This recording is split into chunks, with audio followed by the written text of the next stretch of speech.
പിന്നെ ഈ സിനിമയിൽ ഏറ്റവും നെഗറ്റീവായിട്ട് തോന്നിയതിൽ വിനായകൻ്റെ കാസ്റ്റിംഗ് ആണ്. ഭയങ്കര മിസ്കാസ്റ്റിംഗ് ആയിട്ട് തോന്നി. പുള്ളിയുടെ ഡബ്ബിംഗ് ആയാലും അല്ലെങ്കിൽ പെർഫോമൻസ് ആയാലും അതാണ് ഈ സിനിമയിൽ ത്രൂ ഔട്ട് ഒരു കല്ലുകടിയായിട്ട് തോന്നിയത്. ആക്ഷൻ സീക്വൻസിൽ പോലും ആ ഒരു ആ ഒരു ഏച്ചുകെട്ടൽ ഇങ്ങനെ നിൽക്കുന്നുണ്ടായിരുന്നു. പുള്ളി ഒട്ടും ഒരു സ്യൂട്ടായിട്ടില്ല ആ റോളിന് വേണ്ടിയിട്ട്. വേറൊരു ബെറ്റർ ആയിട്ടുള്ള ഒരാളെ കാസ്റ്റ് ചെയ്തിരുന്നെങ്കിൽ കുറച്ചുകൂടി ഈ സിനിമ എൻജോയ് ചെയ്ത് പോകാൻ പറ്റിയിരുന്നു. പുള്ളിയുടെ പോർഷൻസിലാണ് സിനിമ കുറച്ചുകൂടി ഒന്ന് ലോ ആകുന്നത്. ഫസ്റ്റ് ഹാഫ് ക്രൈമും കാര്യങ്ങളൊക്കെ കാണിച്ച് ക്യാരക്ടർ എസ്റ്റാബ്ലിഷ്മെൻറ്റ് കഴിഞ്ഞതിന് ശേഷം ഇൻ്റർവൽ ബ്ലോക്കിലോട്ട് വരുമ്പോഴാണ് സിനിമ വീണ്ടും നല്ല രീതിക്ക് ഹൈ ആകുന്നത്. ഫസ്റ്റ് ഹാഫ് സത്യം പറഞ്ഞാൽ ഒരു ഗഡൽ എക്സ്പീരിയൻസ് ആയിരുന്നു.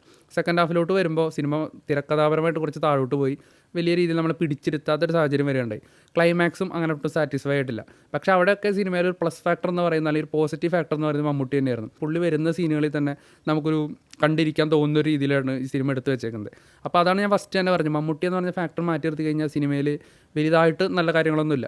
ഒരു ഫസ്റ്റ് ഡയറക്ടോറിയൽ അറ്റംപ്റ്റ് എന്ന രീതിക്ക് ജിതിൻ കെ ജോസിൻ്റെ ഒരു നല്ലൊരു വർക്കായിട്ട് തന്നെ പറയാനുണ്ട്. പക്ഷേ ടോട്ടലി നോക്കുമ്പോൾ കുറച്ചുകൂടിയും ബെറ്റർ ആക്കാമായിരുന്നു, അല്ലെങ്കിൽ കുറേ കൂടിയൊക്കെ നന്നാക്കാമായിരുന്ന ഒരു സിനിമയായിട്ടാണ് തോന്നിയത്. എന്തായാലും തിയേറ്ററിൽ നിന്ന് കാണാൻ പറ്റുന്ന ഒരു സിനിമ തന്നെയാണ്, ഒരു വെറൈറ്റി എക്സ്പീരിയൻസ് ആയിരിക്കും.